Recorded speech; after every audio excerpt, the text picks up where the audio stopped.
One last reminder, if you'd like to speak tonight at the council meeting, you need to come sign in here up front before the meeting starts. Thank you.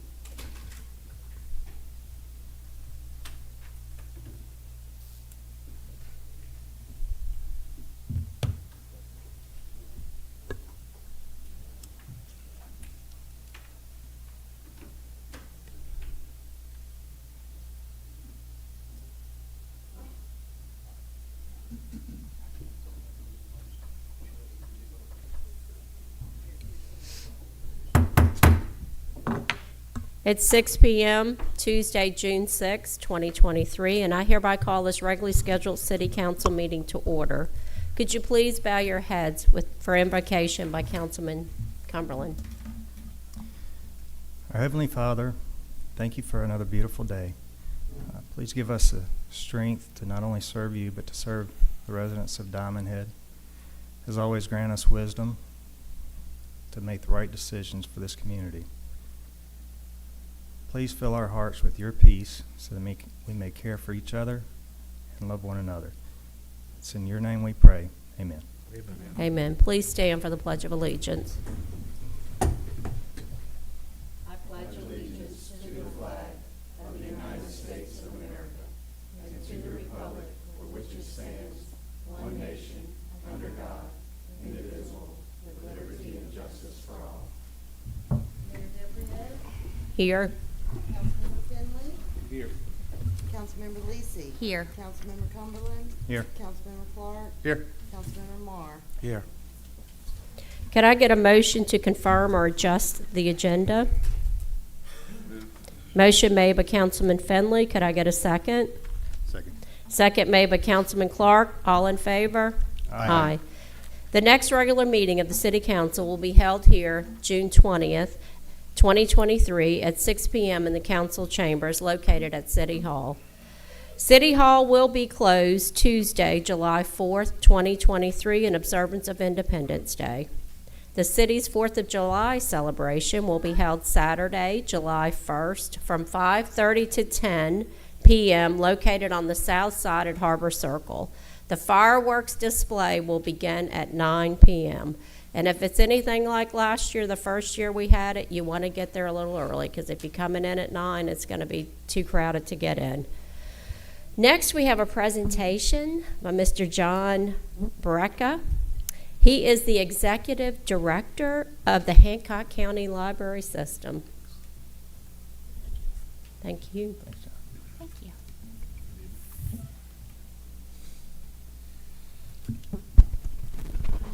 Thank you, Mayor. Thank you, Council, for the few minutes I'm going to talk to you, give you some updates about our library system, more specifically what we're doing here at our branch in Diamond Head.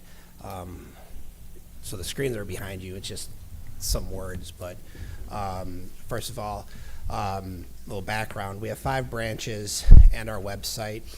Our website is our virtual branch. We consider it a branch because all of our information that we hold in terms of programming, our collections, our materials, all of our policies, how we are regulated, it's all on our website. It's our primary source. So we have 5 branches and our website. We have a total of 31 full-time employees. And our administrative office is, I'm sorry, we don't have 31 full-time employees.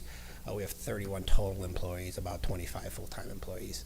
Our administrative office is located in Bay St. Louis, so that's where my office is. We are governed by the Library Board of Trustees. There's 5 Board of Trustees appointed. 3 of them are appointed by the Board of Supervisors. 1 is appointed by the City of Bay St. Louis, and the other is appointed by the City of Waveland. It is my goal, hopefully, in the next few years to hopefully change that to have official representation by the City of Diamond Head on the board, on the Library Board of Trustees. As I go through my presentation, you'll understand why and the statistics that prove and back it. We are governed by the Board of Trustees. We just finished our 5-year strategic plan where some of the members here in this room was part of the committee. We went through a market segmentation. We did a thorough investigation into our community. The outcomes of that, we have some goals, we have some tactics over the course of the next 5 years that we have to do and meet, because at the end of the day, it's what the community wants, and it's all in that strategic plan. The strategic plan is actually on our website, so if you wanted to check it out, you can. It's up there. We are funded through the Board of Supervisors, Bay St. Louis, Waveland, UAll, and through some grants from the Mississippi Library Commission. We also have the Library Foundation of Hancock County, and they support programs, our collections, anything that's forward-facing, so they can't, their bylaws state that they can't pay for employees, they can't pay for regular maintenance, insurance, things of that nature, but it has to be a direct benefit to our community. So as I go through this, I will mention some of the things that the foundation has supported over the past year. So here in Diamond Head, East Hancock Public Library, we have a branch manager, Miss Jerry, 2 full-time staff members, Jerry and Kathleen. Then we have Joe, who's a 30-hour employee, and then Mary Jo, who's a 19 non-benefited employee. Athena, the board approved a 2-year term position because of the amount of transactions and visits that we've received over the past year. She has a year left on her term position right there. We're open 46 hours throughout the week, and we have a meeting room space that is available for anyone who has a library card. They could check out Key to the Meeting Room and utilize that as a space even after hours. Specifically for our branch here in Diamond Head, these are kind of recurring programs that we host. So we partner with Excel by 5 every Monday during school year. During the summer, we have our collaborative summer library program with Rubber Duckies through Excel by 5. But throughout the school year, we have story hour, 10:30 to 11:30. We have a book group, book club group. We have acrylic painting, make and take paper crafts, many different programs that utilizes our space and our staff's time. We have the senior village there Tuesdays and Thursdays as well. We have a very in-depth schedule that's hyperlinked. I can't obviously click on it, but our calendar has it's robust. There's a lot of programs. Once you have a library card, you can utilize any of our branches, any of the collections. If something is in Diamond or something is in Bay St. Louis or Pearlington, we can have that couriered up here to the branch here in Diamond Head. But I was comparing our calendar pre-COVID to now, and it's twice as packed as what it was prior to 2019, 2018, prior to COVID. Some of the system-wide things that we have at all of the branches, specific, if you were to look on our calendar, we have book clubs, movie showings, authors and characters, where we bring in local authors who have recently released a book, and there's a chat and a lunch. We have a Good to Know series.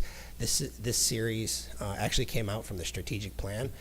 There's a lot of information needs in our community, and no one source that can provide it. So as we get feedback from our community about what people want to know, we can reach out to experts, and they could come in and host different information sessions on things such as estate law or veteran services, and they come in under this Good to Know program as a conduit for information sharing purposes at our branches.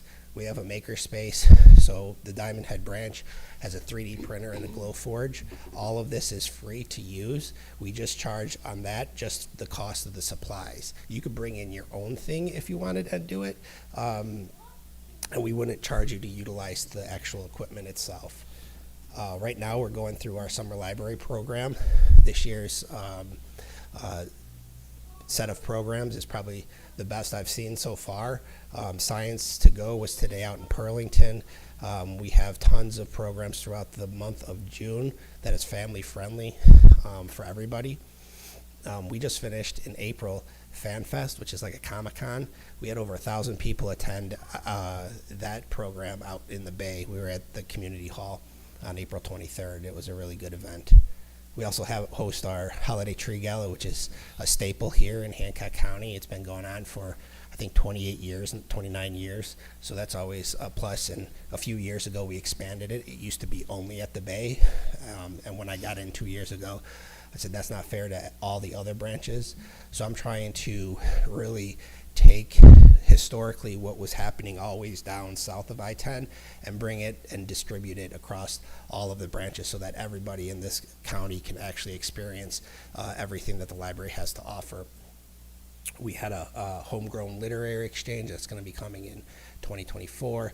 That's just getting authors in and how to actually write a book. If you have a thought on how to write a book or questions about publishing, things of that nature, that's all going to be covered at this event in January. We have things where you can come in, scan, fax, print, copy, send. We have Teen Space where we have all of the Xboxes, PlayStations, PC gaming at all of the branches, and that's really starting to bring in a lot of our teen population as well.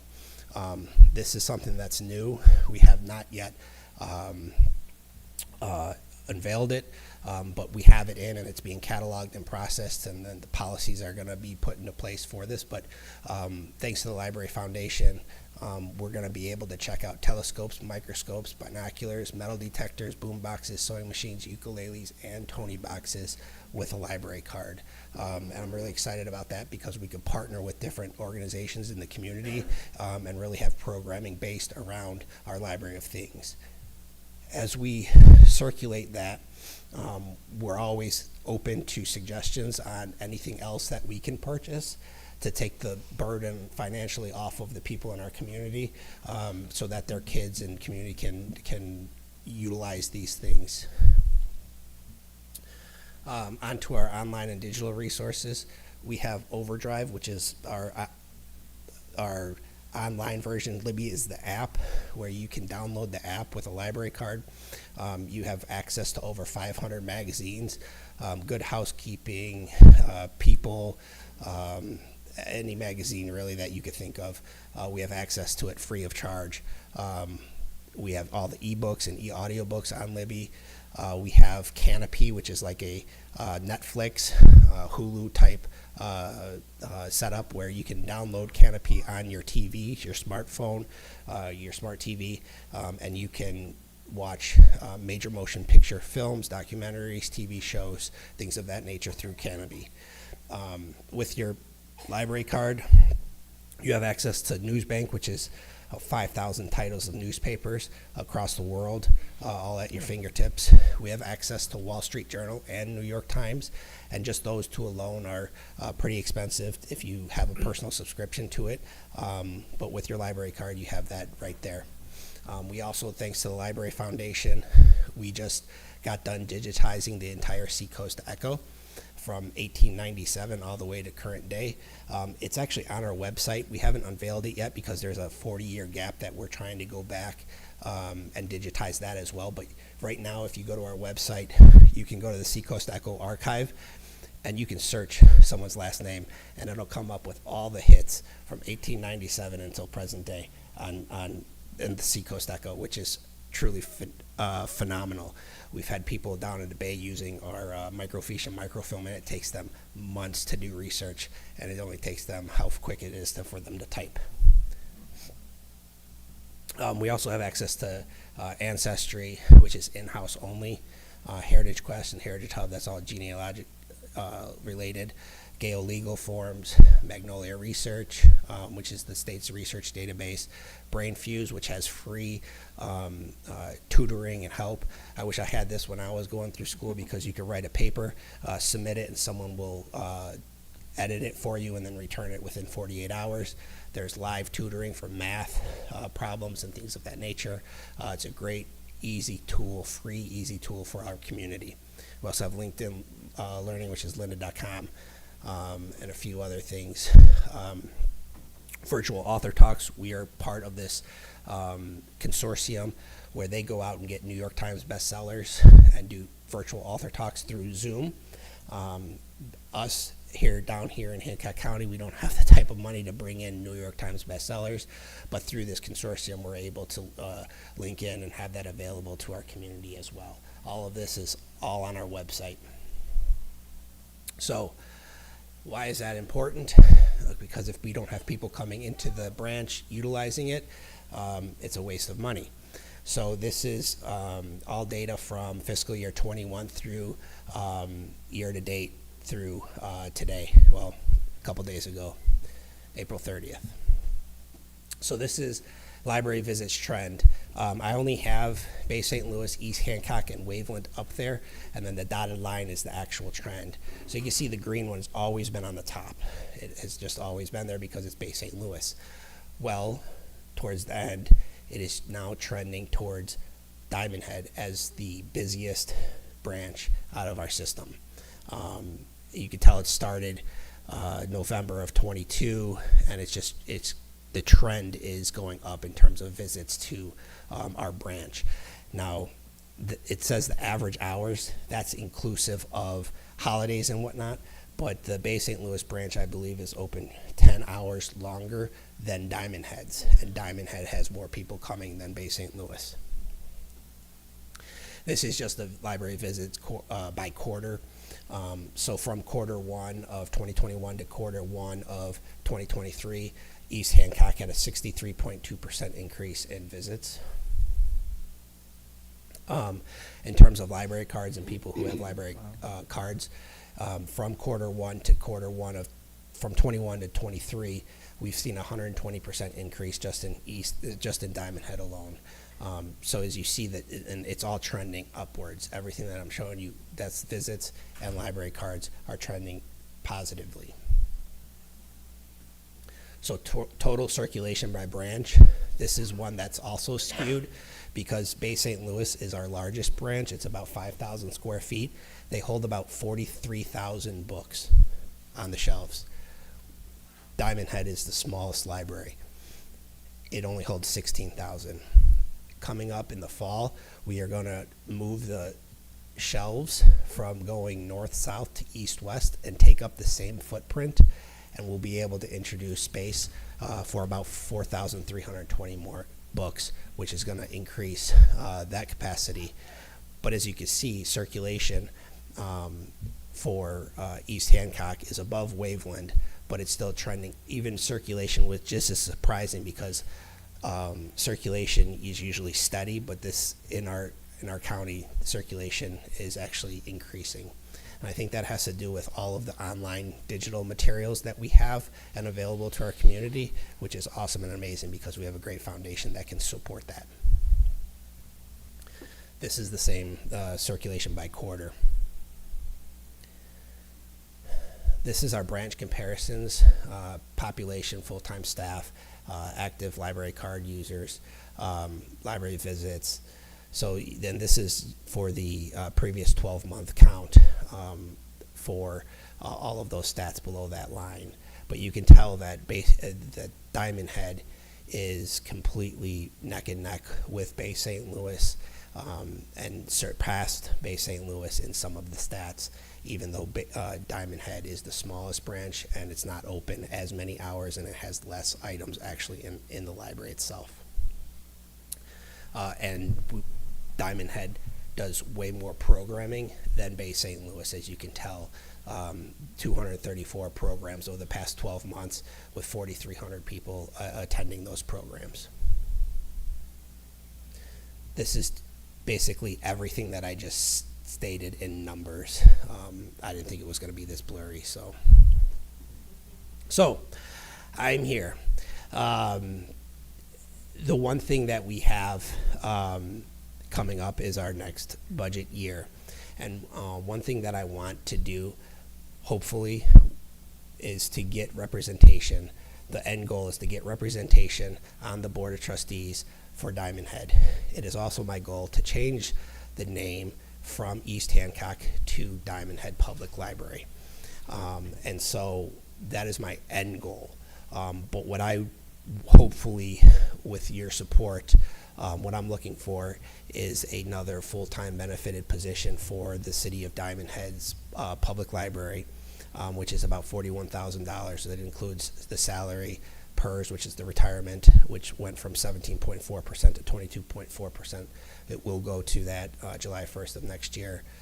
Payroll tax, unemployment, health, and dental. So what I'm asking of you all is to consider amendment to this year's budget from $30,000, which you are currently providing for our services at the Diamond Head branch, to $40,250 for this fiscal year, so that we can hire another employee to support the growth that the branch has seen over the past few years.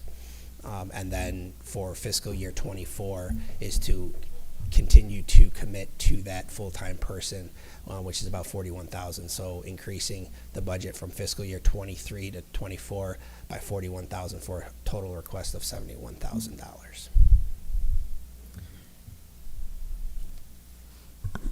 That was a great deal of information. Thank you. Questions? So what kind of increase have you seen in Diamond Head's library since 21? You called a number out. Was 100 and 100 in library cards, 120% from 21 to 23. The visits have surpassed Bay St. Louis, so the most popular branch to go to, human beings walking in and whatnot, is the Diamond Head branch. I can say the Glow Forge. If residents haven't seen the Glow Forge, it's an engraver which will engrave on anything. It's amazing. Y'all are doing exceptional work at the library. Thank It's you. amazing. Thank you. Any questions to my left? Any Just questions sounds to my good. right? I had one. Okay. I'm amazed at all the things you have. I didn't know you had all this. So Diamond Head's the smallest, and we have more people. But okay, Mhm. we're getting more books because y'all are going to read Yep. the details. Is it? And I'm just asking: is it possible to move an employee from Bay St. Louis to here, since they have fewer and they have more employees right now? I'm just curious. So we actually we're operating that way right now. Okay. So that's like our stopgap measure. So that part-time person, we had someone leave recently, and that person was promoted to full-time, and she's actually at Diamond Head right now until we can have a more permanent solution. So that temporary position right now is actually in Bay St. Louis right now. Gotcha. Okay. So Just curious. I want to talk about the summer program a minute because we do have a few children here, which normally we don't. The summer program at the Hancock County Library System is phenomenal. So Mondays is here in Diamond Head, and I believe Fridays is. Fridays Is the in Waveland? Waveland. Yes. It's Waveland. So the Hattiesburg Zoo's coming to Diamond Head on a Monday. It's unbelievable. What, you got your calendar? I'm I pulling mean, it up right parents now. really need to take advantage of this. Last year, I know I took the grandchildren to the petting zoo. Phenomenal events you have during the summer, and it's for all ages, all the way up to 18.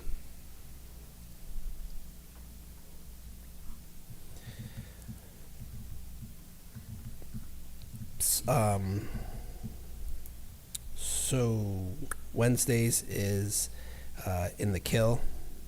Oh, I'm sorry. Thursdays is in the Kill. Friday is Waveland.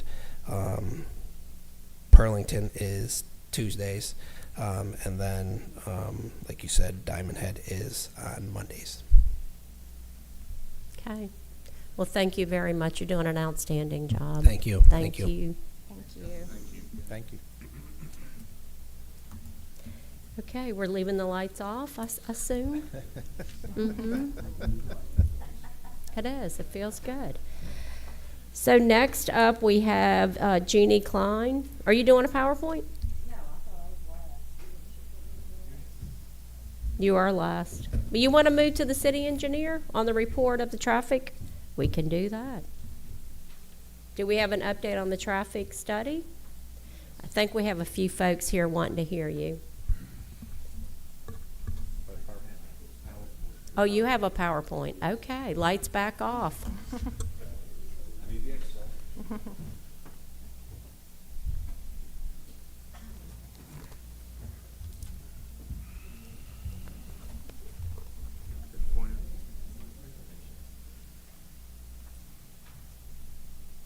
Changing the battery.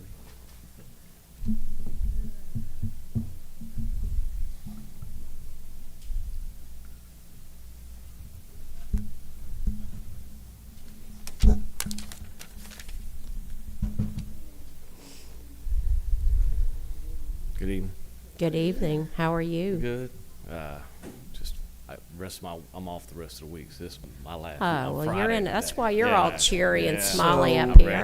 If you Okay. could stop bragging and get on with your presentation, we'd appreciate it. Hey, while we're finding the presentation, can we get an update on Makiki? Because we've got a few Makiki residents here as well. Yes. We've been working through the survey on that. It doesn't look like the design slope of the pipes was achieved when they were installed. So we really got some problems with what's sitting in the ground currently. So we're looking at a couple options on what we could do to kind of put that back together and have it function correctly. So we're trying to hopefully not have to pull everything out the ground. So what you're currently doing, just so that we know where we are, the city engineer is out doing topo. You went and shot the inverts of all the drainage pipes, shot the inverts of the boxes that were set. Now you're looking at the slopes and what they should have been and what they aren't. Can we utilize it? Is it gonna drain currently, or do we have to rip out? You're not redoing plans, you're just taking and doing field work, seeing where we are and what we have to move forward. Then get a list with the probable cost of things that need to be completed, and then we'll know if we need to advertise to bid or either get quotes accordingly to the estimate you provide. Right. How long is all this gonna take? I was hoping that we could, if we were able to utilize what was in the ground, I was hoping to have something together in about 4 weeks from when we got the survey, which is about a couple weeks ago. Based on what I'm seeing, we're having to kind of revisit some things. The sewer conflict really turned out to be very problematic with where the pipes were installed. Basically, it's all on the same elevation in the conflict box, so it's got a 18-inch blockage immediately. And so I think what we're looking at now is if we were to pull everything out of the ground, can we omit the conflict? Can we revisit some of these elevations around there to maybe make some pipe depths or sizes work a little better? Then that's some pretty large pipe that was utilized, and because of that, it had to be fairly deep and everything else. So really looking at some options right now. So I would say probably 2-3 weeks, we should have at least a better idea of what the repair is going to be, and then we can wrap up something, a couple weeks after that likely. Is there any way to have it by the next council meeting, which is on June 20th? No, and Mayor, the other thing that we've got to consider is that the bond company, whatever we come up with here, we have got to run through the bond company, because we're going to be looking to them for if there's anything that was done improperly. And I don't want to get too much into the legal No. back and forth here, but the bond company knows our position. And our position has been consistent, is that whatever we find that was done wrong or was damaged when the contractor left, we're going to be looking to be reimbursed for that. But the other condition that we have with respect to that bond is that when we do get this scope of work to complete it, we've got to send it to them. They, whatever process, whether it's bid or quote, they're going to have to give their consent to who we have that fixes this work, because again, we're going to be looking for them to be on the hook. So, we're sympathetic to what what Andrew's found is that it's more complex to fix this than maybe it should have been, but we've also got some legal work to do. So again, we're moving on it, and I've been in touch with the residents that we have the easements from. Mm-hmm. We're going to be looking at how those easements going to work. We're working with those residents as well and keeping them posted. And I guess just on our end, if you could get the engineering work done by June 20th, because that will be the catalyst to move the rest forward. Okay. Not to put the pressure on, but that's 2 weeks, a lot of hours. You really don't need to take off the rest of the week. That's not right. Okay. So I wanted to give an update on the traffic study that we've been working on. Yes. Just to kind of recap, we were initially asked to take a look at the intersections of Capilama and Kaloa and Capilama and Golf Club. And based on those traffic counts, what we were able to find out was it didn't warrant a all-stop condition on all roads at that intersection. And then so following that, the city asked us to take a look at Kaloa alone in light of all of the stop signs that are in there and just a mixed bag of public commentary on it. Which way does this need to go?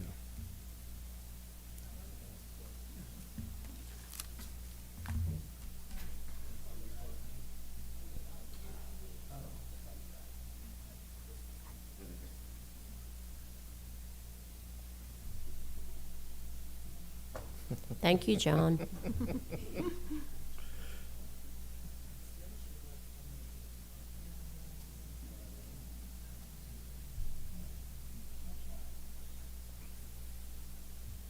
I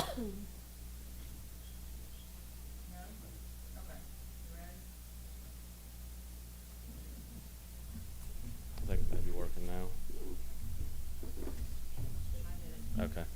The laser's working, at least. Okay, so there were existing stop signs on Kaloa at the following intersections: Kapalama, Alo Moana, Calais, Anahula, and Honolulu. So, next slide, please. So what we did on the reevaluation, we covered the stop signs. We went back out there and performed the traffic counts. Can we go back one? And then, so based on that, on those results, we performed a traffic count at Kapalama, Kaloa, that being the heaviest, the highest traffic intersection. And what we found at that one is that it didn't warrant an all-stop condition. So we knew anything headed down Kaloa would be the same. It didn't satisfy the warrant conditions. So what we did based on this was we decided. We went through and looked at everything. We looked at the traffic counts. We did on-site observations, looking at just the horizontal, vertical curves of the approaches, the gradients, what have you, sight distances relative to it, and also there, the thought being that this being a potential detour route for future, city Exit projects. 16. Yeah. Yes. And so what we decided was the stop signs would remain on Kaloa at Kapalama Drive, due to that being the minor street at a, approaching a major thoroughfare. Calais Street primarily due to the grade on the approach, and then Anahula, again to the approach grade, and that one's kind of really in a kind of bottom of a curve there, so that one just made a lot of sense. So Kaylee and Cola will stay, Yes. and And so this is just kind of an overview of with some notes here, and I've got them kind of zoomed in. So we're north is to your right there. So that's Kapalama, following on down to the end there. So this is Kapalama, Kaloa, basically the same. What we're saying here, hey, we're going to keep this existing stop signs on Kaloa.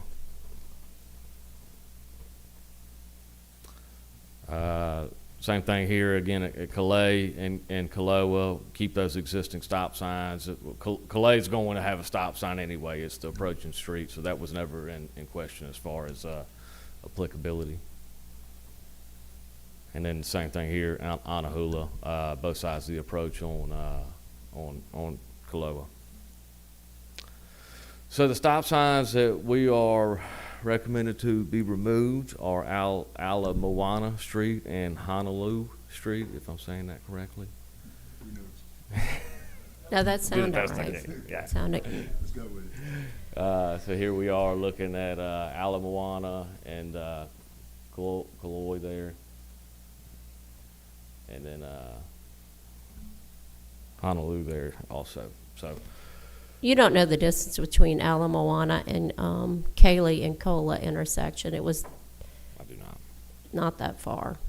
It's not. I mean, there's a No. lot of roads that close by as far as proximity. Let's see. So next steps, what we were going to recommend is, remove the stop signs that we're recommending in here. allow the traffic pattern to normalize.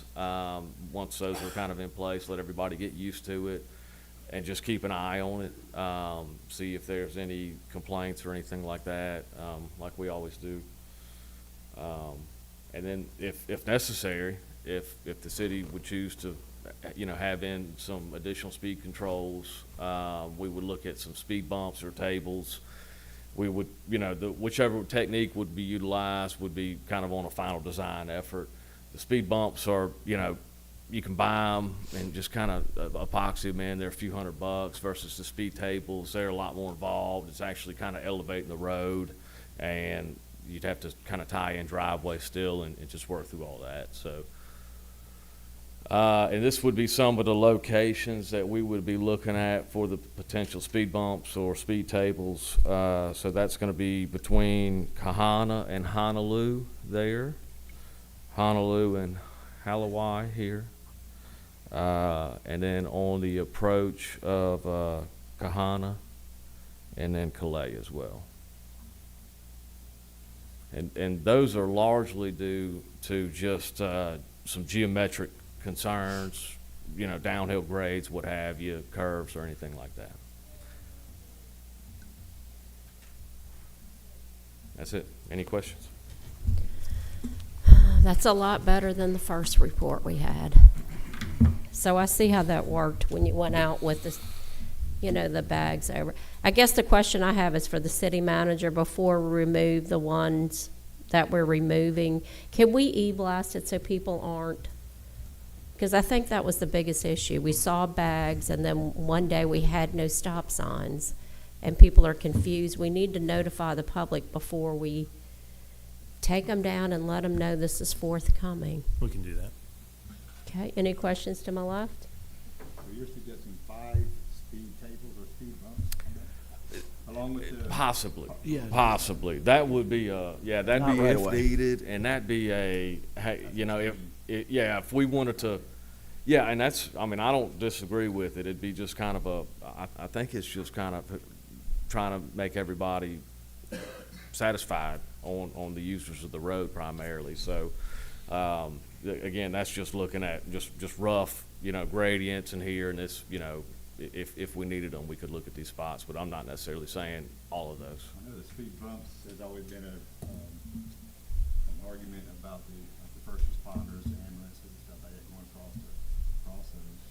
So the speed tables, kind of a long, drawn-out speed bump, speed hump. What did you call it? Well, there's 3 actually. There's a speed bump, a speed hump, and a speed table. So the speed bump is more or less what everybody thinks about. It's just a little boom. You go. Parking lot Speed type hump thing. is a little bit like a speed bump, but it's a wider and higher. So it's like 6 inches by maybe 8 to 10 inches wide. And then a speed table could be as wide as a crosswalk. Yeah, what we were actually looking at is this, the criteria we saw was the speed table had to be long enough to accommodate a passenger vehicle, basically, and so probably like 20 feet. Oh, Yeah. I've seen them just like crosswalks. In fact, they make Really? speed table crosswalks. We had one in Diamond Head about 20 feet. Yeah. We sure did. It looked like a jet landing pad, didn't it? It was massive. So when exit 16, begins, now it's bidding in July instead of June, we're going to see a big increase back on Oh, yeah, the back. COLA, serious. So at that point, you're going to continue to monitor and see if we need to, because it's going to be a tremendous increase. All right, any questions to my right? Yeah.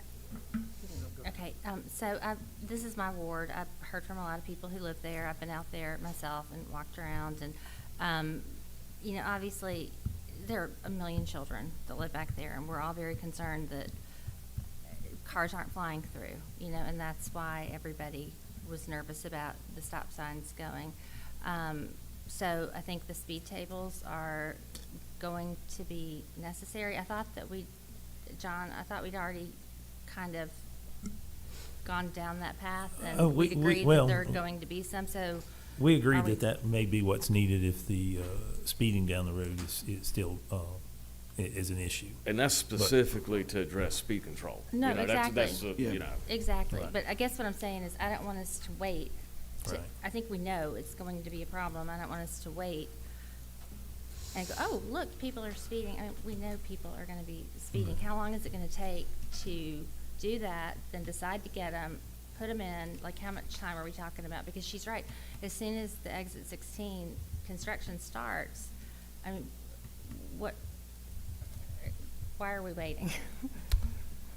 Well, we wanted, as Andrew said, to let the traffic pattern normalize again and see what happens on that road with the stop signs that we have, and see if it still is an issue Okay. as far as speeding down through there or not. So if we find out that it is, and I'm Right. sure that we will, then what kind of time frame are we talking Right. about, do you think? So if we were looking at the speed bumps, I mean, those are, Well, let's talk about speed tables. I oh, think speed that's what tables. we're. I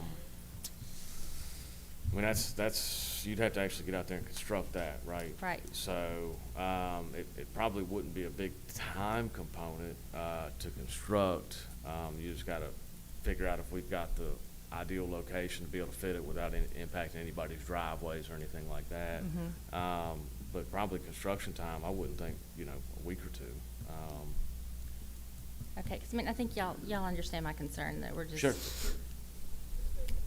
We're gonna eventually have to do it, and we're losing time, so. How will you be monitoring the speed? Are you gonna have some sort of recording radar device or something? Well, we were just gonna really monitor by user feedback more than anything.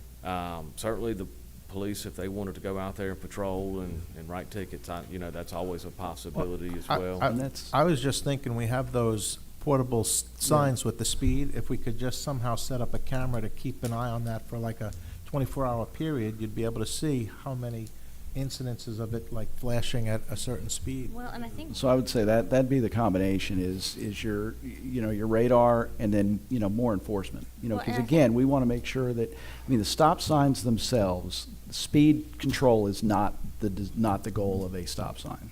There's Right. it's the speed humps, it's the traffic, it's the monitoring by police and all of that.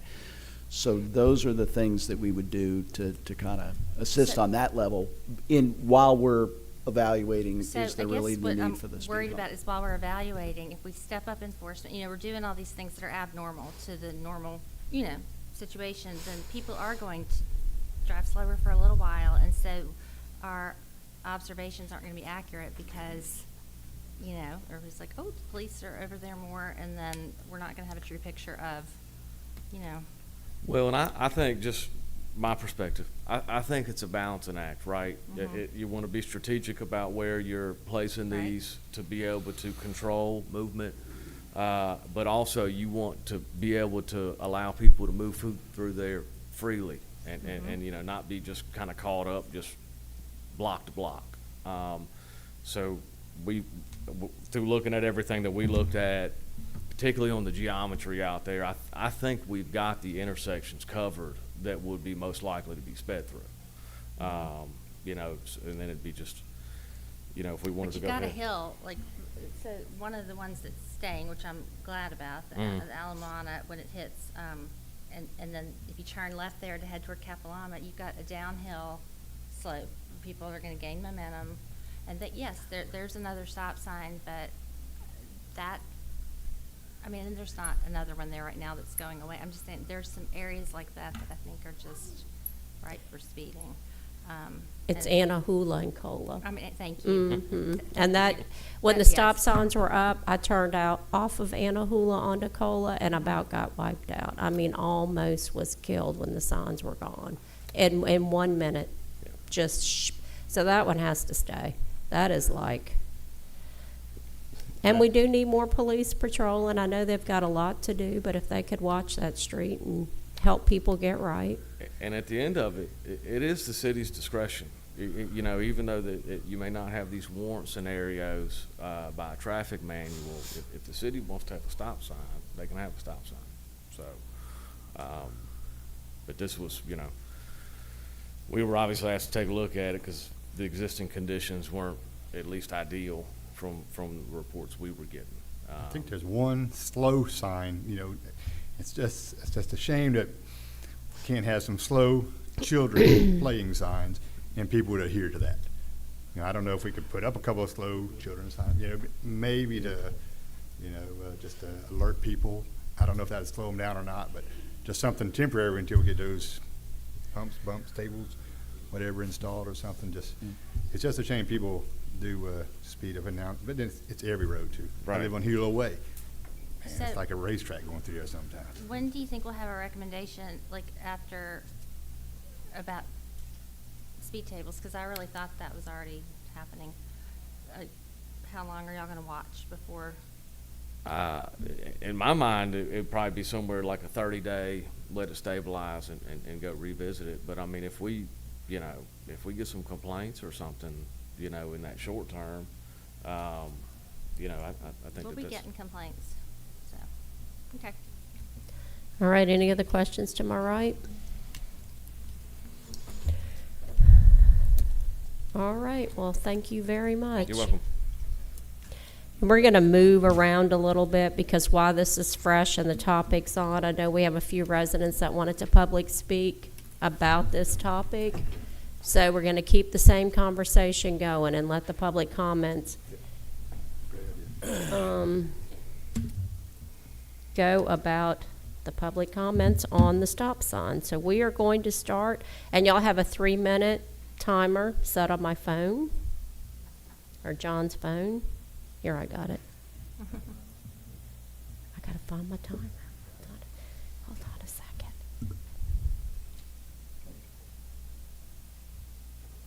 Okay, so we're gonna start first with Miss Allison Butch. First off, I want to thank the city council and this mayor for everything that y'all are doing. I know it's hard work. I know that y'all do a great job every day trying to balance the budget and serve the community, so I really do appreciate that. And I really want to say thank you to many of you who responded to me when I called and complained about the stop signs on Cola. Specifically, one of the stop signs that I'm here today about is the Ala Moana and Cola stop sign. I am a resident on Ala Moana Street. I've been there for 17 years.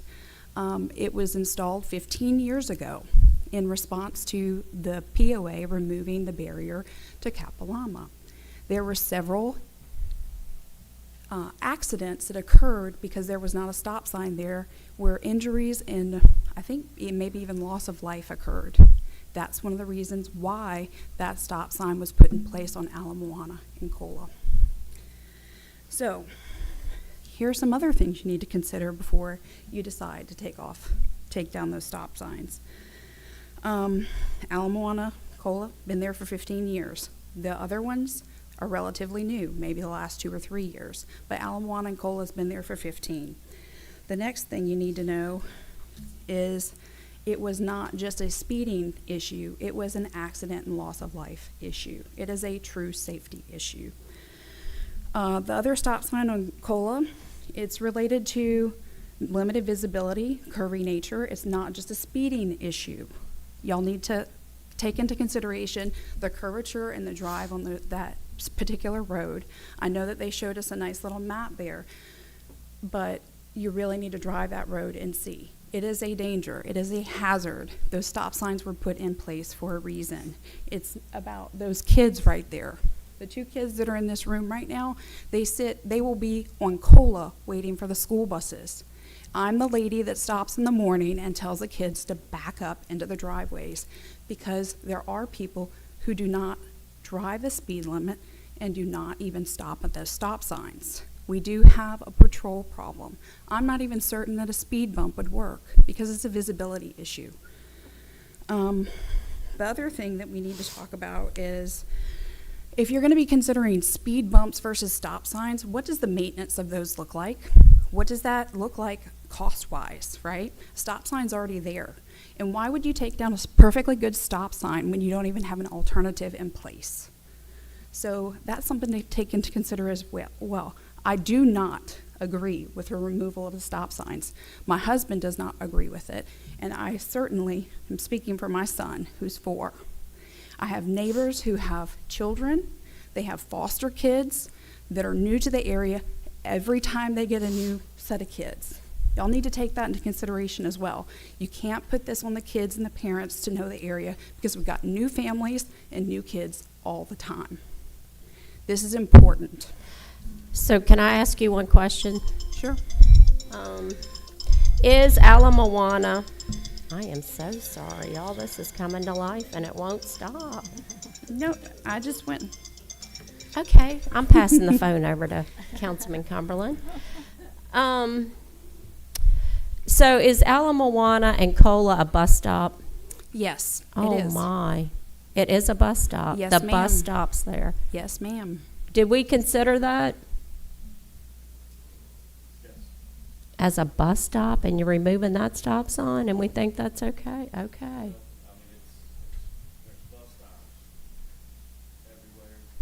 Mm-hmm.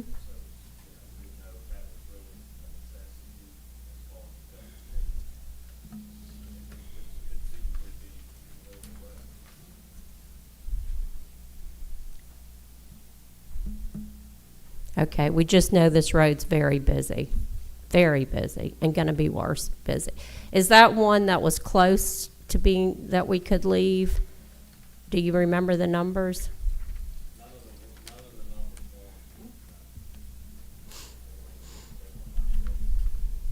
But Andrew, I mean, if we really started strictly going by the numbers, probably there's not a stop sign in Diamond Head that meets those numbers. So I'm not comfortable just looking at the numbers, personally. No, but I mean, that's not his only factor were Oh, the I- numbers, but I'm just, I but know, he's, but- the question was, do the numbers justify? And his answer was, they don't justify them anywhere. But we Right. have them Right, but that's all what I over, wanna and we say. have them because of a lot of other factors. Right. So So I'm that's- just want to say that we don't, in my opinion, we shouldn't just look at the numbers and say, And- well, doesn't yep, meet the numbers. And 'cause- we agree, yeah. Okay, yeah. Thank you. Thank you so thank very much. Thanks. Next, we have Mike Barr.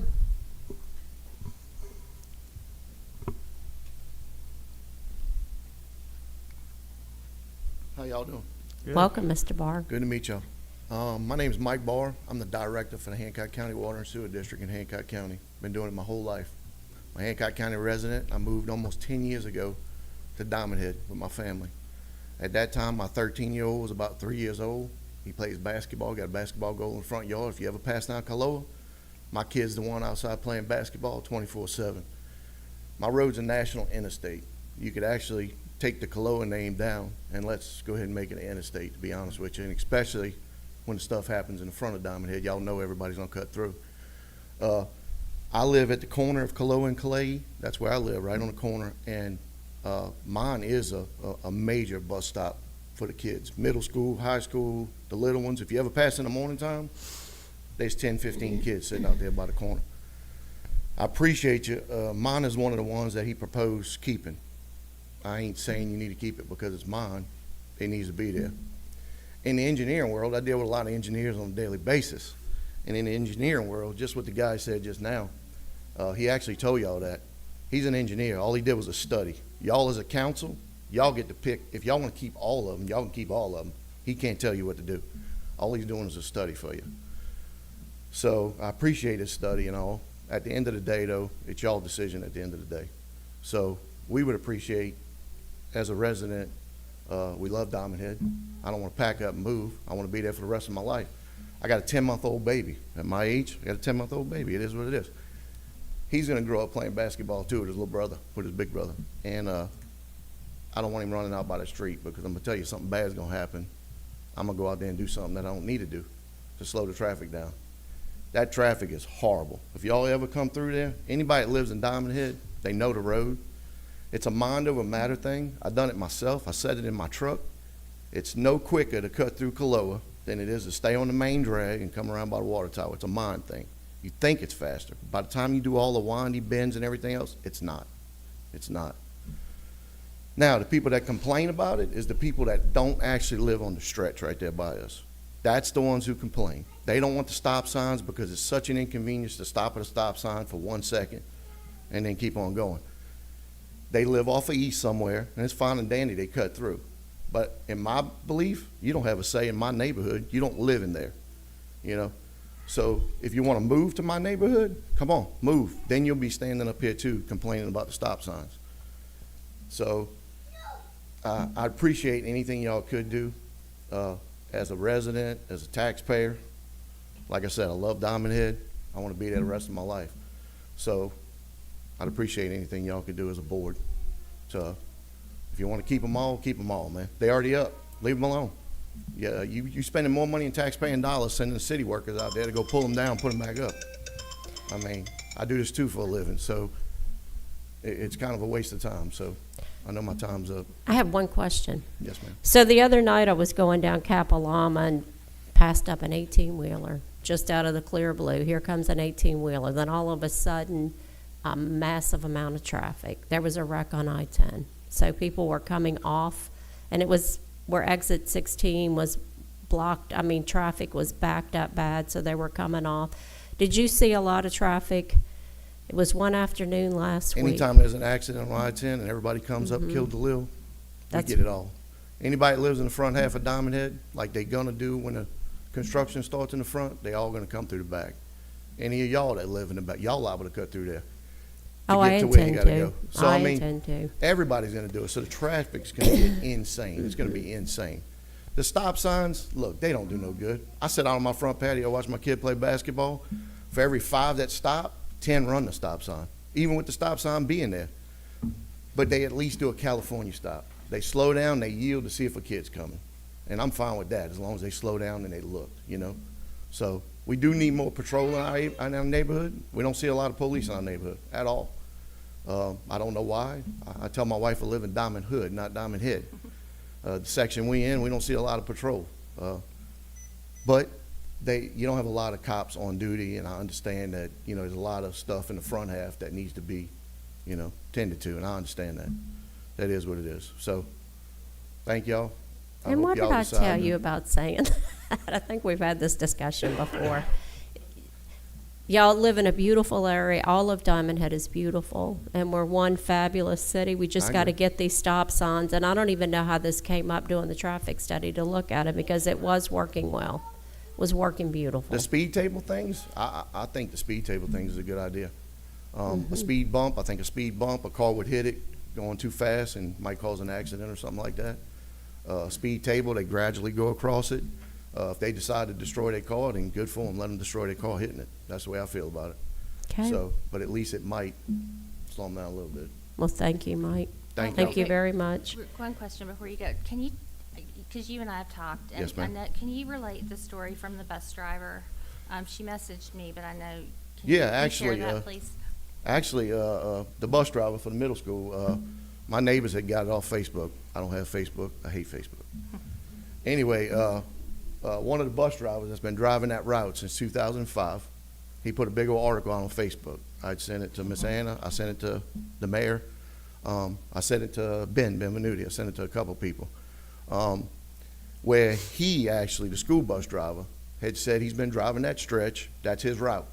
And that when they put the trash bags over the stop signs, that he almost got numerous accidents. And he actually praised y'all for having the stop signs. He said it was the best thing since sliced bread when the stop signs went up a couple years ago.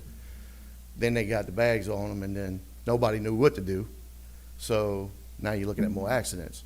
So, but this was a big old article. I hope y'all get your hands on it, and you can see, I don't know the guy's exact name, but he drives the route, I think for the middle school maybe, which our kids, my neighbor's kids, they all get on the bus right there. So he did a real nice article, and I'd really like to see if y'all get your hands on it and read it.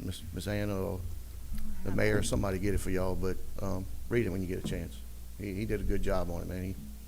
He didn't bash nobody. He just, Well, yeah. It's his experience. I'm going to Well, try to thank- find it, but thank you. Yes, thank y'all. Thank you. Thanks, Mike. Molly Nunez?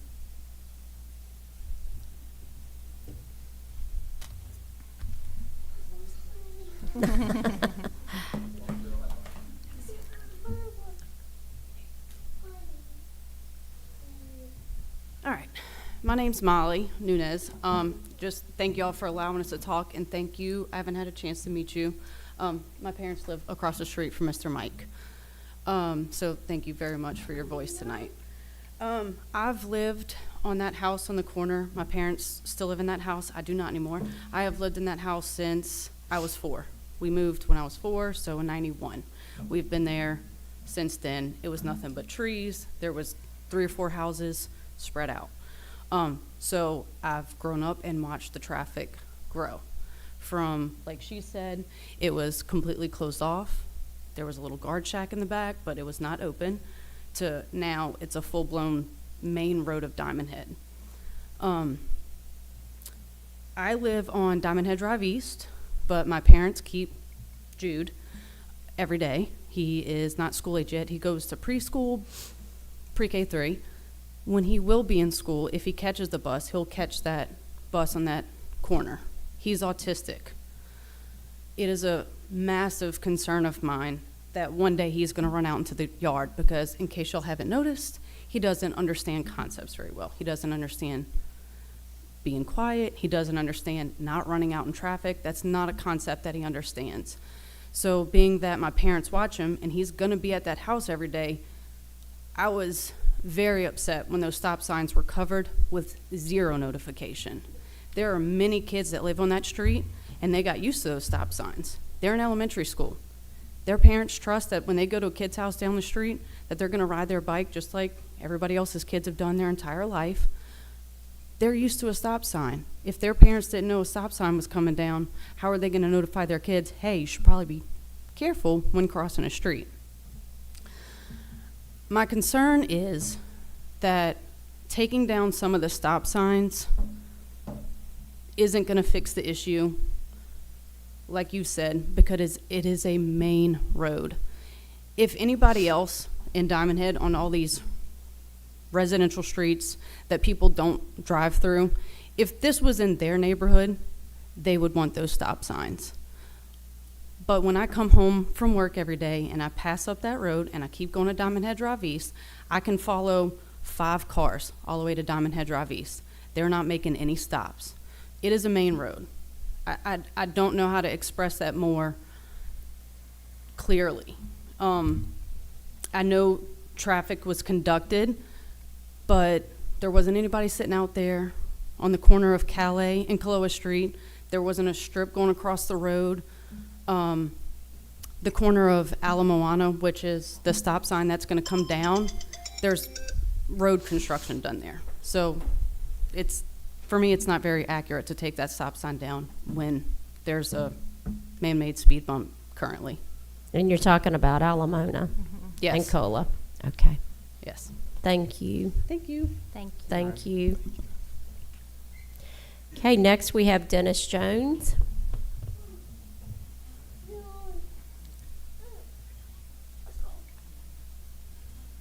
All right, I'm dressed this way because I wasn't really planning on talking, but thank you for your time. One thing I didn't hear in that study was what's the downfall of keeping the stop signs? Didn't hear that. I live on Ala Moana just like Allison, and I live on the opposite side. The street I come out, I can't see up Kaloa. There's a bend. I'm not sure if you saw that bend, but when I come out, when that stop sign was down, even though there is that road construction there, that kind of slows them down. When that stop sign was down, people almost hit me. I mean, by the time I see them, they're on me, the ones that are coming down the hill. And as far as the one by Mike's house, I walk my dog around that 2-block area. And by the way, kids pass me all the time on bikes. I don't know about you, but when I was a kid, I didn't stop at any stop signs on a bike. And I bet you most of you are guilty of the same thing, unless there was an actual car coming. I see them all the time. They pass me by and just go right across Ala Moana, across Kaloa. Oh, by the way, I never heard the street names pronounced wrong here so much. It's Kalai, Ala Moana, Kaloa. But anyways, sorry, I lived in Hawaii for 5 years.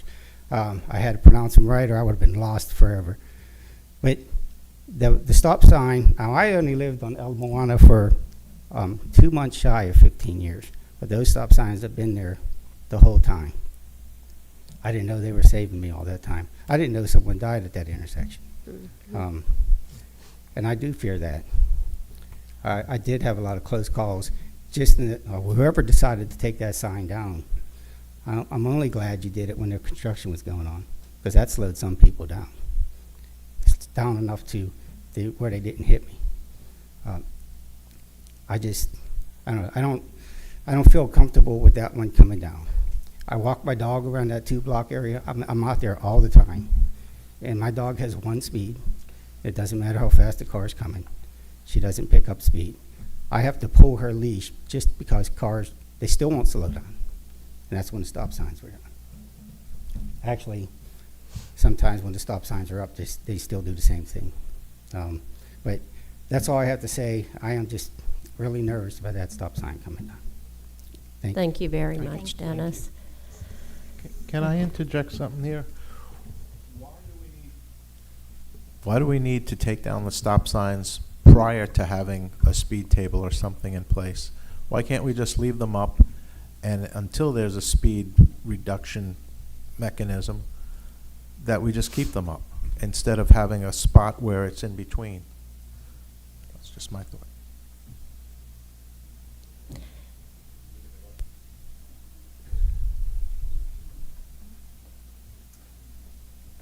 Yep, that's what I mentioned when we were going through the first time. The city is entirely within their right to keep any of these stop signs. So if all the stop signs are there, is that an adequate solution for everyone? Or think or if do additional measures still need to be taken? In my personal opinion, I would love to see Alamona stay where it is until after exit 16 is finished. I know what happened the other night last week when the interstate was blocked, and there was an 18-wheeler zooming by me on Capilama. The traffic was unbearable.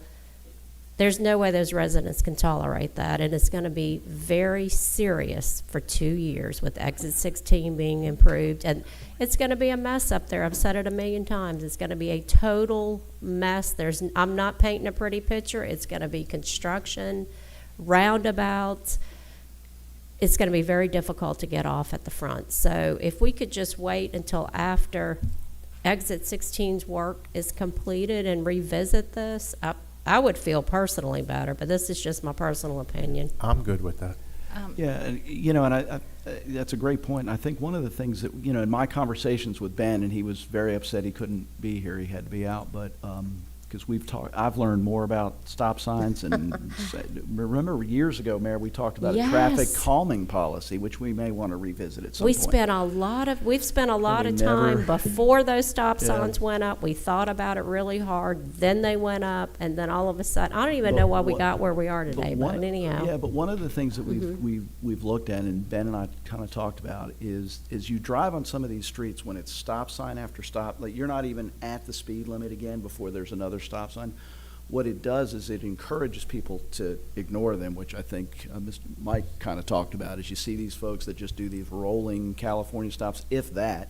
The other thing is it forces people onto other roads that they normally wouldn't go on, and then they speed on those roads because they feel like, oh no, I've got time that I've got to make up. So there's a lot of factors, and that's why the point I made, the speed it's a factor, but it's traffic control, it's traffic. Right.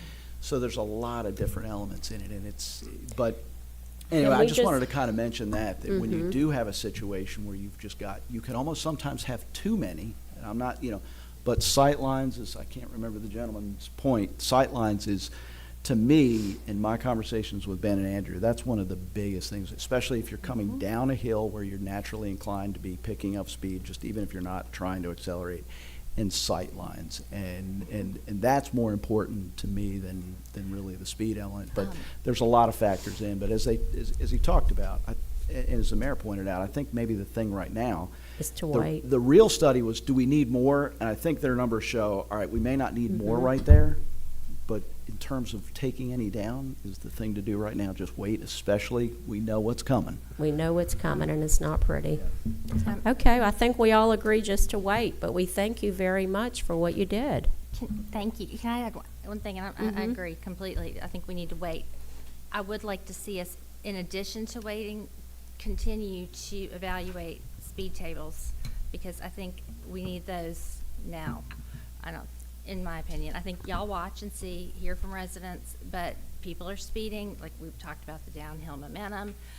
So in addition to keeping them, I think we need to also do what we can to control speeding. And as we know, it's about to get really, really bad with the exit Very 16. And bad. also, it will discourage people from doing that cut through. If they know, oh gosh, I'm going to have stop signs and 3 speed tables, I'm not going to go that way.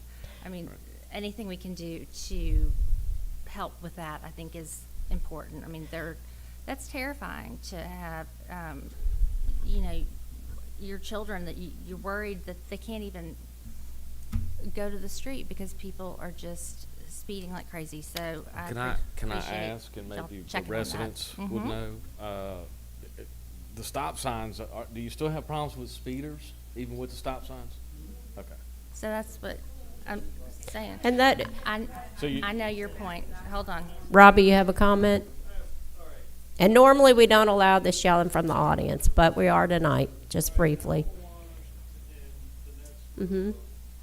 We have elderly people that walk that circle at night, and Ms. B, our neighbor, she walks it. She knows everybody in that whole entire circle. We have kids right up the road that are they're foster parents. So at any given time, those two, that couple, may have 4 or 5 kids riding bikes up and down Alamoana Street and that circle. They're allowed to go in that circle because there's stop signs. There are 4-way stops. Now, Alamoana has always been there since we lived there and we built our house. Children know that stop sign. We had our niece with us, and that's where she went to get the bus, was Alamoana. There was several other kids, and the next road up by his house was the next stop, and then there was the cul-de-sac in between our 2 roads that the children got picked up. Now, I don't know further down, I've never been that way.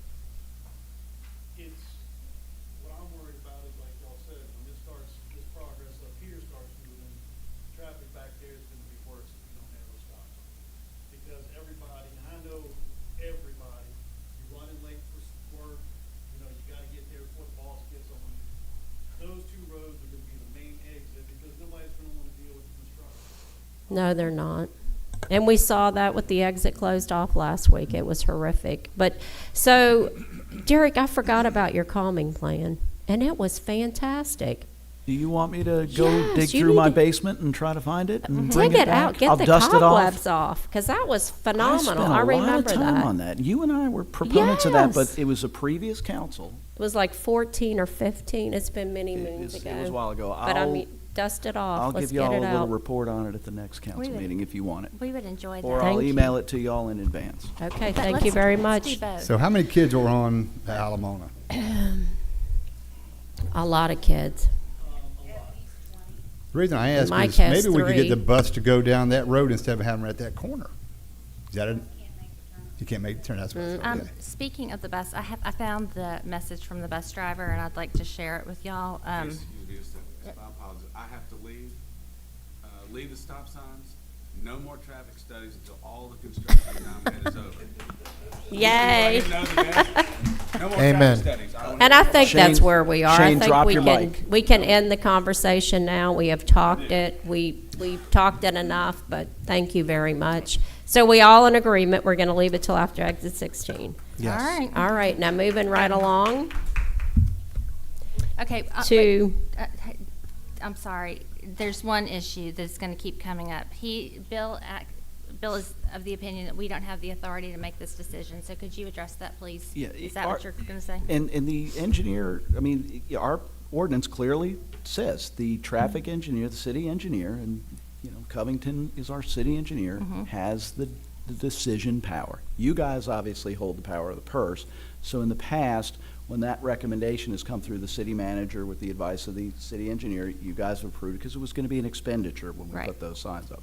If we did speed tables, things like that, obviously it's going to require budget amendments, expenditures, but the recommendations, yes, it's not it's a couple reasons. I mean, the engineers are the ones that, they've got the education, they do that kind of thing. But that's what the ordinance says as it is right now. It's not a it's not a vote, although you guys do have the power of the purse.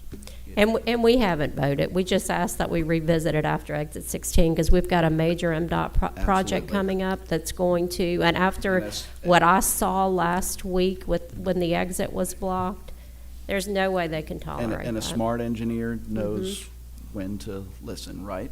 Just to, yes, just, Even okay. when, yeah.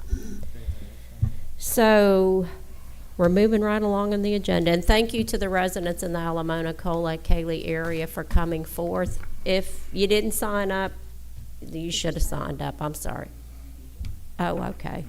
So, yes, It was going to be part of the city manager's Just report, but we report. moved it earlier, so. okay. Well, let's move along to where we are now, to the city manager's report. Oh, Jeannie, did you want, I thought she was waiting till the end. Okay. Now we're doing the FY '23 year-end projection. Jeannie Klein. Do we need the lights off? No, it's all just a report that I'm gonna give verbally. Oh, okay. and, Thank y'all. Thank y'all for coming go tonight. over some things. Thank you. Thank you. First, I wanted to say that on June 20th, on our budget timeline, we have a recess meeting potentially for, 5 p.m.? for the Okay. FY '24 budget, the next council meeting. Got it. It'll be at 5 before the 6 o'clock. And John and I are going to get with staff, well, we are working on that already, but we'll have some preliminary things for the budget. All right, so, starting off with projections, I'm gonna start with expenses. We have all the departments. Our council department is at 37.19%, on its expenditures versus budget. The major expense left for the council is the professional fees and travel. Court is at 47% in expenses. It's, not at the, we're 8 months into the fiscal year, so we have That's- four remaining. That's what, can we stop and do that so people know the percentage? So we're Right. 8 months into the fiscal year. The fiscal year ends September 30th. New '24 starts October 1. What percentage should we be at? Roughly about 65. 65, okay. 65%. And that doesn't hold true in all departments. No. Because Like it- revenues especially. Well, yeah, and then, like in administration, we have insurance, which is a big Mhm. hit that Right. we, you know. But I every mean, year. majority it will, Yeah, we'll get a yeah, so feel. most of your departments, Mhm. administration, which is, of course, let me go back to court. Court has about 47% of their budget remaining, and that is largely due to a position that is not filled at this time. Administration, as I said, insurance this year was, I think out of our department, was about 108,000. We are at 27.5% remaining in the budget, and the balance on our major expenses are IT, which will come in July. I believe we pay for our financial software package, our annual for that, and our legal fees. Those are the two major expenses that we have for the rest of the year. Police department is at 36.71%. And their primary expense remaining is, of course, the interlocal. Public Works, they have, most of the budget for the city. Of course, they have probably the bigger job for the city. They are at 37.05%, and they did have a few positions that were not filled, but I think we filled 2 recently, 2 to 3. Yeah, we still have 4. There's still 4, so they're kind of shorthanded. Their major expenses, of course, is the paving project and some drainage, but streetlights. Streetlights are a pretty hefty monthly expense. Our economic development budget is at 35% remaining.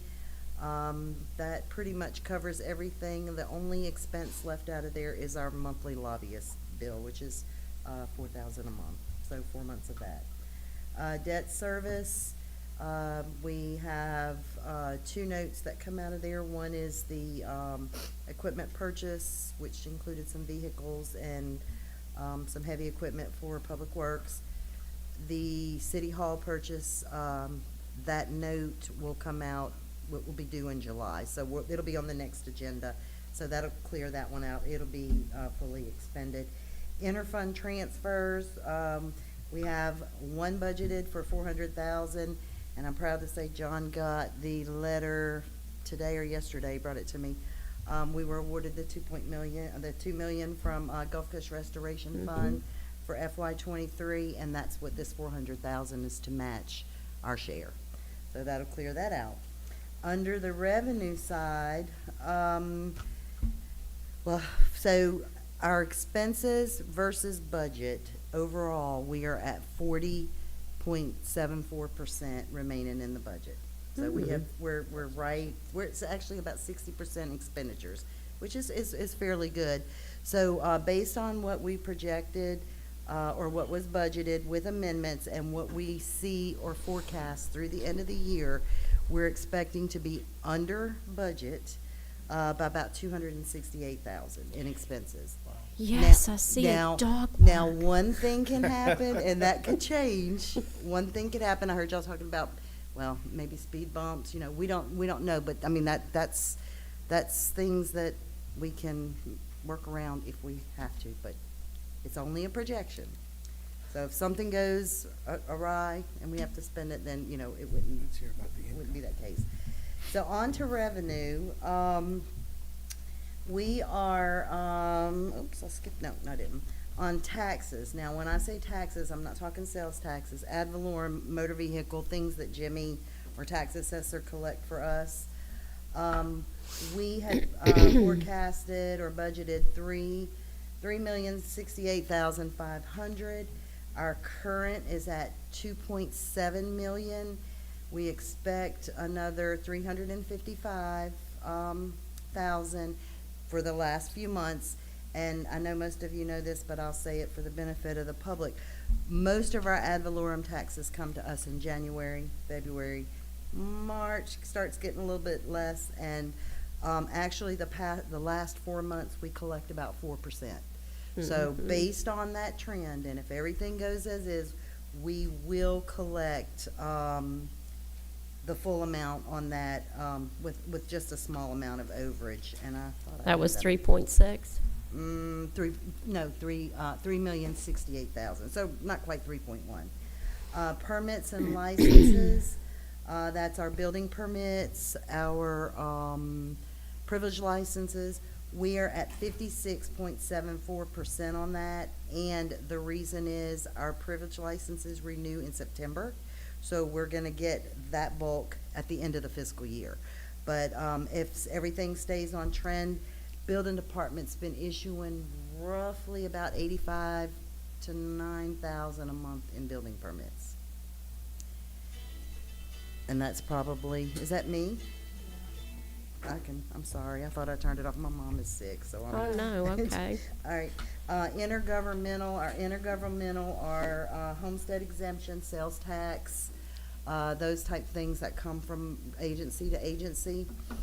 On sales tax, let me get to my notes, because I wrote some little nifty notes here. Sales tax, in April, I went back to look for the previous 3 years.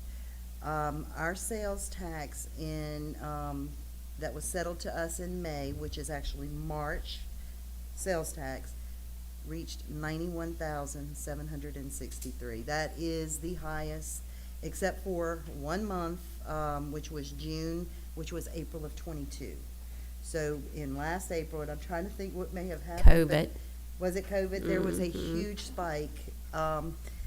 We average, last year, prior year average, it was about 81,000 a month, you know, because your December collections, month when people shop a lot, those things tend to boost it. It's Taco Bell, Jeannie. You might as well say it. It's what? It's Chuck shopping at Taco Bell. Yeah, oh, it is, yes. No, it's the cost of goods, you know, Yeah, everything has everything's gone gone up. up. Everything has Uh-huh. gone up. So John and I talked about this, if it holds at that Mhm. trend, well, let me just say, our average prior year was 81,000. With that 91 and what we have collected, we're at 82.6. Now, if 4 more months come in at 90,000, because that's about 9,000 more a month than what we anticipate. Mhm. So, we'll have to see how that goes. Where did I put my sheet? So with that being said, we still have 2 collections, well, we have 2 franchise payments that'll come in, which is under the permit and licenses, because they're quarterly, so we'll get one in September, we get one in June. That just, into May, June, should be coming any day now. Basically, under other, we have the dog park revenue, but with everything projected, what we have collected thus far, of a $5.1 million revenue projection, we've collected I'm gonna round it up by 2,000, 4.4 million. We anticipate another 968, which is gonna be another, a little over 9.5 million. We will be over in collections 184,000. So we're gonna have some revenue, and we're gonna have some decrease in expenses. Hopefully, the net effect on that, on our general fund balance, which, if you will remember, at the beginning of our October 1 projection for this year was 1.2 million. We had to do some budget amendments, one being 350,000 out of the fund balance for the canal dredging. That is, I think, right at 400,000 for that project. Also, 109, which was a combination of things, but basically the bulk of it was to pay for the new, I'm gonna say this wrong, it's a dump truck. I always call it a tractor. The new dump truck for Public Works that we ordered last fiscal year that takes over 400 days to get now. Mhm. So, we should be getting that, I believe, in July, will be around our 400-day mark. And, I know it's up in the air as to whether or not we're gonna still sell the big one, because I believe now they're actively using them, right? And Ty has asked to keep it. See, that was the initial plan. The initial plan was, when this one came in, to surplus and bid for auction the triple axle trailer, the big Trackco and dump truck, because previous directors felt it was oversized for our city. Well, I believe Ty and them has put it to work, Ty, and you want to keep it, huh? Okay. The large dump truck And the Trackco. and the Traco. I would say you need that, but that's So- just me. So that's why we did the budget amendment, to pay for that, because if we Mhm. do sell it, it's probably not gonna materialize till next fiscal year, but we had to pay for the new truck in this budget. So all that being said, that would leave us with a projected fund balance of 801, and I say that to say that we also have in our operating contingency fund that we maintain in a separate account, still part of the general fund. We have, 2,098,000, so let's just say 2.1 million. That is if something were to happen. 3 months Yeah, operating. Yeah, or like we used it to pay for, The garbage hurricanes- pickup. Hurricane Zeta, Mhm. and it took us 2 years to get it back. Yes, it did. So that's why that's there. So everything that we think is going to happen, if nothing goes south, our projected fund balance should be somewhere about 1.25 million, in addition to the 2 million that we have for operating.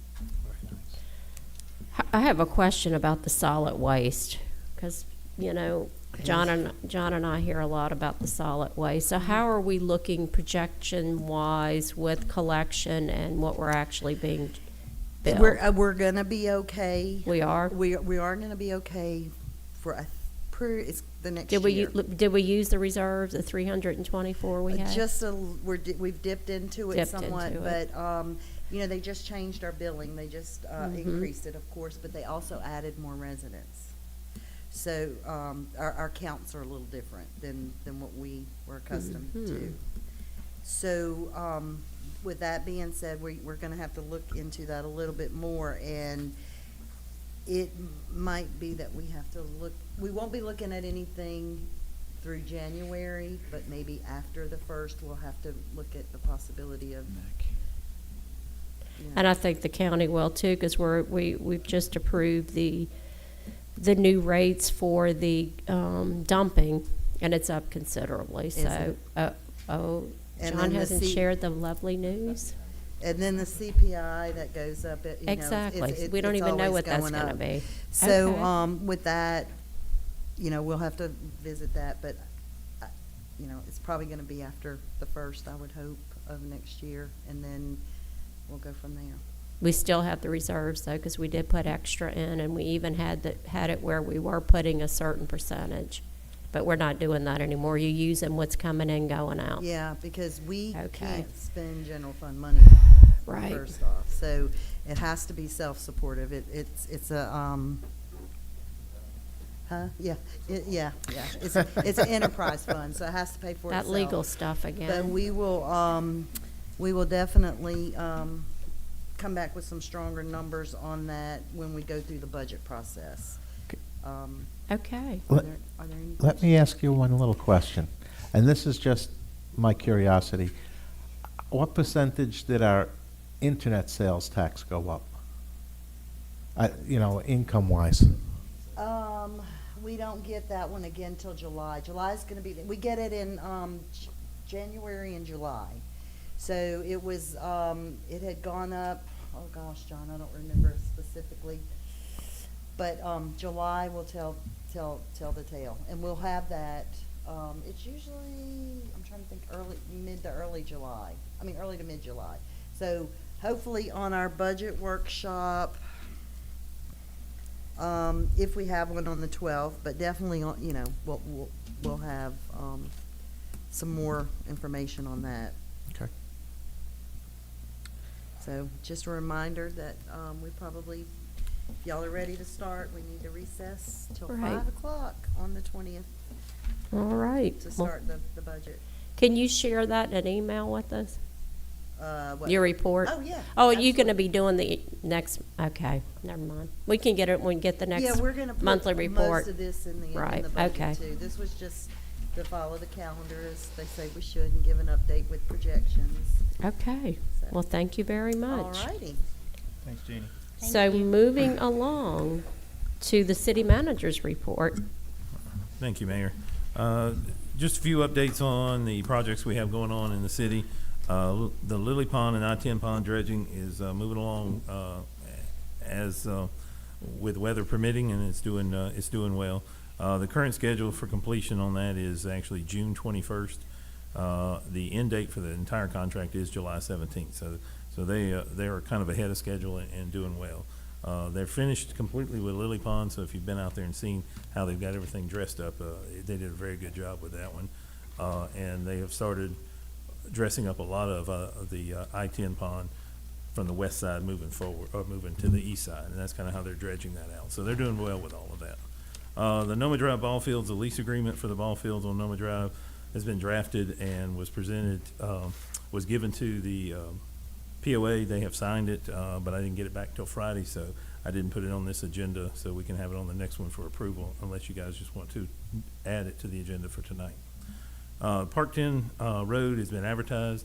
Those bids are due June 30th, so that's exciting to see that project finally moving forward. The Phase 4 paving is still currently demobilized. The current contractor is out there working on the Bayou Drive drainage issue out there, and as soon as that's completed, then we can get the paving contractor back out on site to finish paving everything up in the Bayou Circle area, as well as striping Golf Club Drive. The Diamond Head Drive paving project is on the council for approval tonight for advertising. We'll advertise that and hopefully have bids due back on July 18th is our expected date. After engineering review, we can get it on our council meeting for August 1st for award. And I believe 6 months, I think was 5 months, 6 months is where his time frame was on actually getting the entire work done. So that will be exciting to have that done sometime February to March of next year, being finished on that. The Montjoy Creek kayak launch, the engineers finalizing the location on the walking path and the kayak launch itself. Once that exact location is determined, that will be given to the U.S. Army Corps of Engineers for finalizing the permit. So we're very close on getting that project started. The Noah Drive boat launch on tonight, or we opened up bids on the phase 1 of that project, and we'll have that on the next agenda, hopefully for approval, and that will be the utilities, the water, sewer, and electrical going through there. The rest of it, the engineer's working on that one also to complete the plans to get to the Corps of Engineers to get the permitting on that one as well. The Coon Branch, Cola, and Lot 7 and 8 drainage projects, the engineers completed the survey work on all of those areas, but we're waiting on the Go Mesa 23 grant agreement, which won't go into effect until July 1, to include the Anahola Drive area. Once that area is included, he'll survey that, and he'll use that as an entire comprehensive review of that area so that he can determine the best method for drainage in that whole drainage basin. And McKeekee, I stepped out, but I think you guys talked about that one enough, so I think you know everything going on there. And then, of course, the traffic study. So, Thank you. Any questions to my left? Any questions to my right? Yes. Thank you. John, can you talk about, just really quickly, the tree ordinance? You said there's an administrative version. Yes, that is, 'cause I know there's some concern that. Right. We have, I guess, have an administrative draft that we're reviewing over and working on that we can then present to the Planning and Zoning Commission. But it's, I guess it's more of an internal document right now. That's how I would consider it. It is, and one thing is we're comparing what we think what we've got addresses. We heard a lot of issues, Right. but a lot of them were very common. Right. And we're trying to hit each one of those issues, so we're doing our double check to make sure, so it's not quite ready for prime time yet. It's still an internal document, but it is on the next P&Z meeting, and it will be disseminated, and I'll check with Pat, but it will be to the public, to the council, to P&Z, well in advance of the next P&Z meeting. At least a week. The 20th. Okay. So, yeah, at least a I week just before wanted that P&Z to ask, meeting. because I think some of the public thought that what was available right now Yeah, was it's, it. yeah, we got a Because lot we were of, told that at the last meeting, and then I put it out there. we got a lot of comments that were, so it was a little bit more of an undertaking than we thought. We had some great, the P&Z meeting was great. We got a lot of email comments. We had residents that were here that made some great comments, things that I had not thought of. We've taken some of the things that you all have kind of given us. We're trying to make sure as much of it is in there as possible. And penalties will be stiff, Well, yeah, Right. I mean, yeah. hopefully, when we see it. And then, John, you said the lease is ready to sign, so do you need a motion to sign it? If you want to amend the agenda and add that to it, then we can, and you guys can approve it. Yeah, we probably need to read it. Have you reviewed it, Derek? I Derek drafted created it. You drafted it, oh. It's very similar to the lease that we have for the South Side property that we use for our events. Mhm. It's a $1 a year, 10 years. and it's for 10 years. Okay, So, and it has been signed by the POA.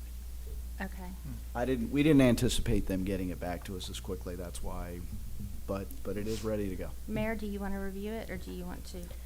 Yeah, I would not vote for something I hadn't seen. No, not. Okay. Mm-mm. And then, question, the Cardinal Hole number 4 pond, any timeline on that? That is an ARPA project, so we're once again still waiting on the grant agreements back from the state, so the engineers can start working on that. Okay. And then the runoff at Cardinal Hole number 13 from the subdivision construction.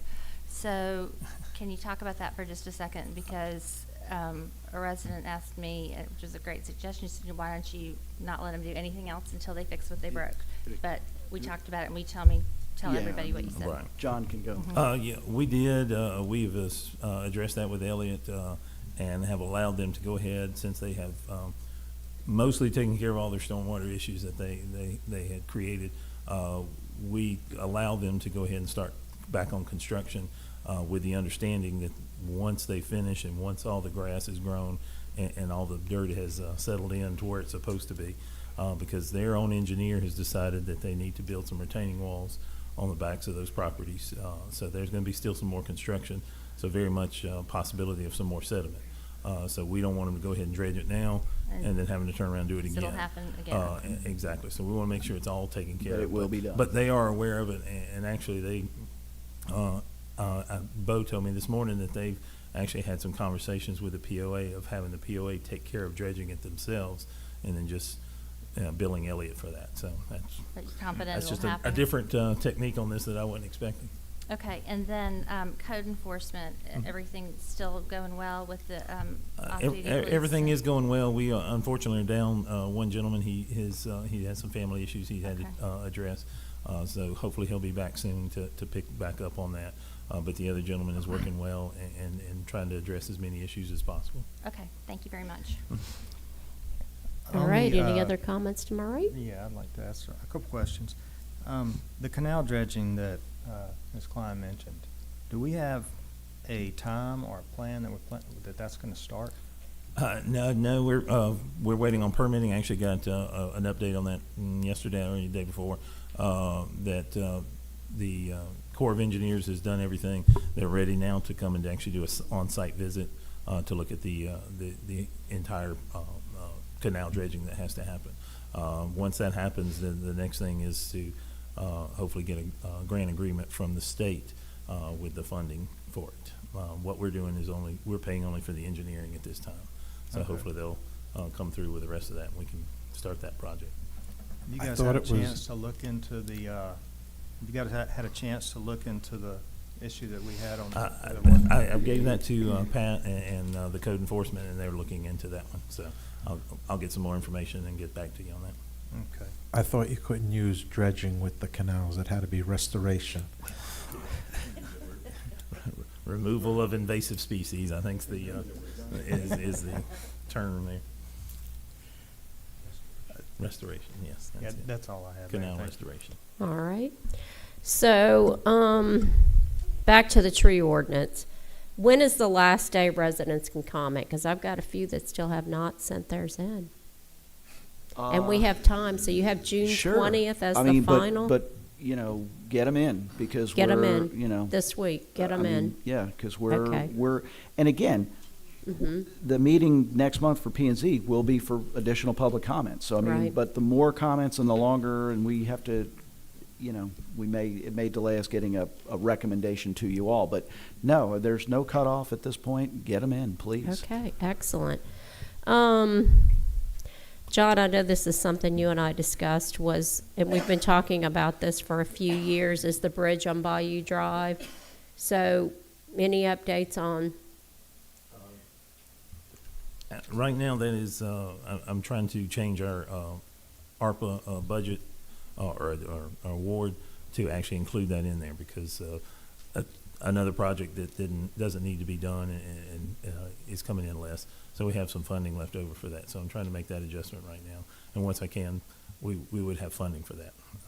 Okay. But if that doesn't happen, unfortunately, we don't have any funding at this time. So And that can would be one of we, those grant agreements. can we move ahead with getting the bridge application and the road and bridge grant funding? Work on getting an engineer working on that so Certainly. that they can apply for it? Because, as of year before last, I believe legislation put in funding for municipalities where that was just a county grant.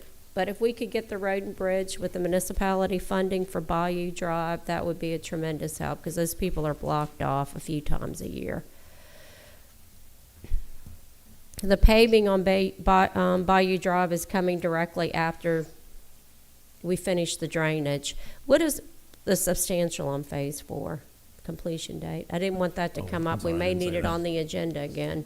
It is, it's currently through June 30th, so if Yeah, we gotta get if we're it not gonna again. get there, we'll get another Okay. extension on the next agenda. Yeah, that looks slim. And I wanted to say thank you for getting the bond paving project out. We've been working on that, I think, since I was 12. So thank you very much on getting that out, as well as the Noma Drive. I was 5 when that one started, so thank you. I see we're moving, getting things out. Right. No, And we need to no. get things out. Yeah, and Engineers, we just to need give to you an get update on things that one, out. Noma Drive, we hope to have that one here in the next couple of weeks so that we can get that one to you guys to bid for advertising as well, so. All That right. would be nice. Well, thank you. So, moving right along, could I get a motion to approve the May 16th, 2023 regular scheduled meeting minutes? So, Motion made by Councilman Clark. Could I get a second? second. Second made by Councilwoman Lisi. All in favor? Aye. And I'm going to leave the tabled item till the next meeting. Resolution 2023-240, motion to adopt Resolution 2023-021, thereby appointing Mayor DePrio as the voting delegate and Councilmember Clark as the first alternate to serve at the Mississippi Municipal League 2023 voting delegates. Could I get a motion? Moved. Motion made by Councilman Lisi. Could I get a second? Second. Second made by Councilman Mark. City Clerk. Finley, He's gone. Lisi, Yes. Cumberland. Yes. Clark. Yes. Mar. Yep. Mayor. Yes. Resolution 2023-243, motion to adopt Resolution 2023-022, thereby accepting deeds of dedication granting easements on lots 4, 5, 6, and 7, Block 2, Diamond Head Subdivision Phase 3, Unit 1, Hancock County for structures of Diamond Head, Inc. Could I get a motion? Move. Motion made by Councilman Cumberland. Could I get a second? Second. Second made by Councilman Marr. Any discussion to my left? Any discussion to my right? City Clerk. Lisi, Yes. Cumberland. Yes. Clark. Yes. Mar. Yes. Mayor. Yes. Resolution 2023-245, motion to adopt Resolution 2023-023, thereby abandoning a 5-foot drainage utility easement on each side of the common property lines between lots 4 and 5, Diamond Head Phase 2, Unit 7, Block 7. The parcel number is 067H-2-25-082.000. The physical street address is 10879 Alamoana Street. Resident's name is Dixon. Could I get a motion? Motion made by Councilman Clark. Could I get a second? Second. Second made by Councilman Marr. Any discussion to my left? Any discussion to my right? City Clerk. Lisi. Yes. Lisi, I'm sorry. Yes. Okay, Cumberland. Yes. Clark. Yes. Mar. Yes. And Mayor. Yes. Consent agenda. Could I get a motion to approve items 6 through 10? So moved. Motion made by Councilmember Lisi. Could I get a second? Second. Second made by Councilman Cumberland. All in favor? Aye. I'm going to move for discussion Article 9, fences. Could I get a second for discussion? Second. Second made by Councilman Clark. So fences. We're currently, and here's where I'm at with the fences, just looking at what we're currently doing with the fences. So permits that we've already issued that are already done, and we did the 5 feet and the 10 feet, you know, they are what they are and probably need to stay. And I see what the staff's trying to do. I see exactly. And I get your thought and your vision there. The only thing I look at is if, well, first, I've seen subdivisions that are, 10 and 20 years old where they did the fences separated 10 feet and then 10 from the rear, and the grass grows up. And then we've got things living in there that want to come in your garage and live, and it's never a pretty picture. Then you get into discussions of, who's going to cut it, who's not. Diamond Head's to a point now where we're built out. We've got a lot of homes. If we would have done this starting at the beginning, it would be different. But now everything is built out. We are where we are. I would rather see us move forward. What has happened in the past with the people that have moved their fences all needs to stay, the permits that have been issued. But moving forward, if we could no longer do this, get back to the way we used to issue the permits, and when we do the drainage projects, which all the drainage projects that we're doing, and we have several of them, are on the big main drainage ditches.